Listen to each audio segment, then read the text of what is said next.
दोस्तों, जब हम बात करते हैं बीटीएस के इंडियन फैंस की तो धीरे धीरे वो बढ़ते जा रहे हैं।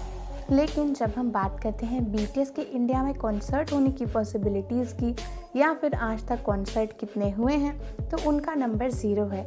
यानी दोस्तों, बीटीएस को डेब्यू करे हुए 8 साल हो गए हैं और उन्होंने दुनिया भर में अनगिनत कॉन्सर्ट्स कर लिए हैं। काफ़ी सारी कंट्रीज़ में छोटी छोटी जगहों पर भी उन्होंने कॉन्सर्ट किए हैं। लेकिन फिर क्यों इंडिया में आज तक कोई कॉन्सर्ट नहीं हुआ? और ये सवाल जब बहुत सारी इंडियन आर्मीज़ के मन में आता है तो उन्हें ऐसे लगता है कि बीटीएस इंडिया को इग्नोर कर रहे हैं। लेकिन दोस्तों, इस वीडियो में मैं आपको पूरी रियलिटी बताऊंगी और आपके मन से इस सवाल को हमेशा के लिए दूर कर दूंगी। तो दोस्तों, वीडियो में आगे बढ़ने से पहले आप हमारे अमेजिंग चैनल को सब्सक्राइब ज़रूर कर लीजिए, बेल आइकन को प्रेस कर दीजिए और इंस्टाग्राम पे भी हमारे साथ जुड़ जाइए, जिसका लिंक वीडियो के डिस्क्रिप्शन बॉक्स में ही दिया हुआ है। तो दोस्तों, सबसे पहले बात करते हैं उस सवाल की जो मैंने वीडियो के स्टार्ट में मेंशन किया था, यानी क्या बीटीएस इंडिया को इग्नोर कर रहे हैं या फिर क्यों बीटीएस इंडिया को इग्नोर कर रहे हैं। तो दोस्तों, मैं आपको बता दूं कि बीटीएस इंडिया को बिल्कुल भी इग्नोर नहीं कर रहे हैं। अब मैं आपको इसके रीजंस देती हूँ। दोस्तों, आज से पहले भी इंडिया में के पॉप के या फिर बीटीएस के काफ़ी सारे फैंस हुआ करते थे, लेकिन ये फैंस ऐसे थे जो छुपे हुए थे, यानी कभी नज़र नहीं आते थे। दोस्तों, इसका प्रूफ ये है कि आज से पहले जितने भी बीटीएस के वॉच टाइम्स आते थे, उनके जो भी व्यूज़ मिलते थे कंट्रीज से या फिर जो भी उनकी ऑफिशियल मर्केंडाइज की सेल्स होती थी, उनमें कहीं भी इंडिया का नाम नहीं आता था। और जो कुछ आर्मीज़ इंडिया में थी भी, वो इस टाइप की आर्मीज़ थी जो बीटीएस को बहुत ही कम वॉच टाइम देती थी या फिर उस समय तक उनके पास इतनी सारी फैसिलिटीज़ ही नहीं थी कि वो बीटीएस के बारे में ज़्यादा खुद जान सकें। वो बस के पॉप में इंटरेस्टेड थी और बीटीएस को पसंद करती थी। लेकिन दोस्तों, धीरे धीरे जैसे कि बीटीएस का इन्फ्लुएंस इंडिया में बढ़ रहा है, लोगों को बीटीएस का बहुत सारा कंटेंट मिलते जा रहा है। जैसे कि दोस्तों, आपको बीटीएस की हर लेटेस्ट न्यूज़ हमारे चैनल से मिलती रहती है।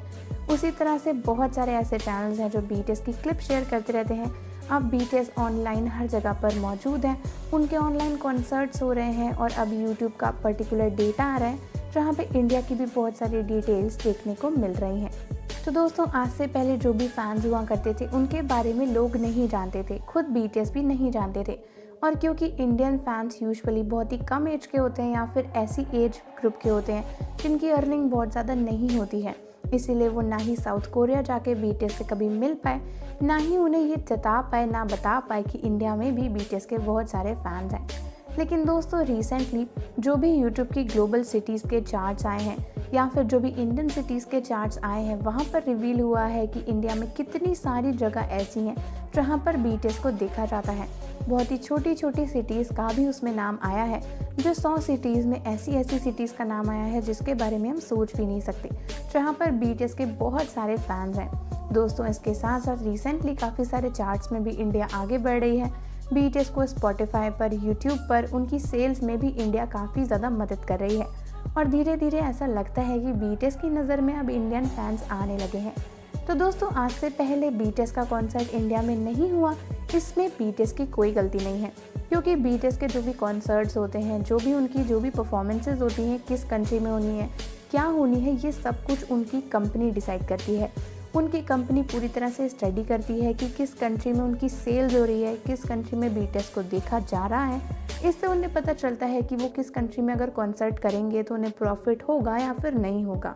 तो दोस्तों, क्योंकि आज से पहले इंडिया का नाम किसी चार्ट्स में नहीं था, किसी सेल चार्ट में नहीं था, इंडिया से बीटीएस को व्यूज़ नहीं मिलते थे, उसकी वजह से आज तक कभी भी उनकी कंपनी ने इंडिया में उनके कॉन्सर्ट्स करने के बारे में नहीं सोचा। लेकिन धीरे धीरे इंडिया और साउथ कोरिया के पॉलिटिकल रिलेशनशिप्स भी बहुत अच्छे होते जा रहे हैं और इंडिया में बीटीएस की आर्मी भी बहुत ज़्यादा बढ़ती जा रही है। तो उम्मीद है कि बीटीएस जल्दी ही इंडिया में आएंगे और उनकी कंपनी भी इस बात को नोटिस कर रही होगी। दोस्तों, अब एक ही मेन चीज़ बचती है, वो है बीटीएस की सेल्स। दोस्तों, बीटीएस का कॉन्सर्ट जिस भी कंट्री में होता है, वो सबसे बड़ा फैक्टर इस फैक्टर पे डिपेंड करता है कि उस कंट्री में बीटीएस की कितनी सेल्स होती हैं। हालांकि दोस्तों, सबसे बड़ा ड्रॉबैक यही है कि वीवर्स की जो ऑफिशियल शॉप है उसका इंडिया में कोई भी शिपमेंट नहीं है। यानी अगर आप वीवर्स की ऑफिशियल ऐप पर जाकर बीटीएस की एल्बम को सेल करते हैं या फिर उसे परचेज़ करते हैं, तो इंडिया में उसका ऑफिशियल शिपमेंट नहीं है। यानी आप बीटीएस की कोई भी एल्बम है उसको सिर्फ और सिर्फ कुछ इंस्टा पेजेस या फिर कुछ ऐसी साइट से खरीद सकते हैं जो ऑफिशियल मर्चेंडाइज को सेल करती हैं। हालांकि दोस्तों बहुत सारी साइट्स ऐसी हैं जो ऑफिशियल चीज़ों को सेल करती हैं और उनकी सेल ऑफिशियल सेल्स में काउंट होती है, क्योंकि अगर आप किसी ऐसी जगह से बीटीएस के एल्बम को मंगाते हैं जिनकी सेल ऑथराइज नहीं है या फिर उनकी सेल रजिस्टर्ड नहीं होती है, तो उससे अगर आप सेल्स कर भी लेते हैं तो उनको काउंट नहीं होगा और उनको नहीं दिखेगा कि इंडिया में बीटीएस की सेल हो रही है। तो दोस्तों हमें इसी चीज़ पे वर्क करना है, हमें किसी न किसी तरह बीटीएस की इंडियन सेल बढ़ानी है ताकि जल्दी से जल्दी बीटीएस इंडिया में कॉन्सर्ट कर सकें। तो दोस्तों आपका इस वीडियो पर क्या कहना है, कि आपको भी लगता था कि बीटीएस इंडिया को इग्नोर कर रहे हैं? मुझे कमेंट्स में ज़रूर बताएं। साथ ही साथ हमारे अमेजिंग चैनल को सब्सक्राइब करना बिल्कुल भी ना भूलें, बेल आइकन को प्रेस कर लें और इंस्टाग्राम पे भी हमारे साथ जुड़ जाएं, जिसका लिंक वीडियो के डिस्क्रिप्शन में ही दिया हुआ है। मिलते हैं आपसे अगली वीडियो में।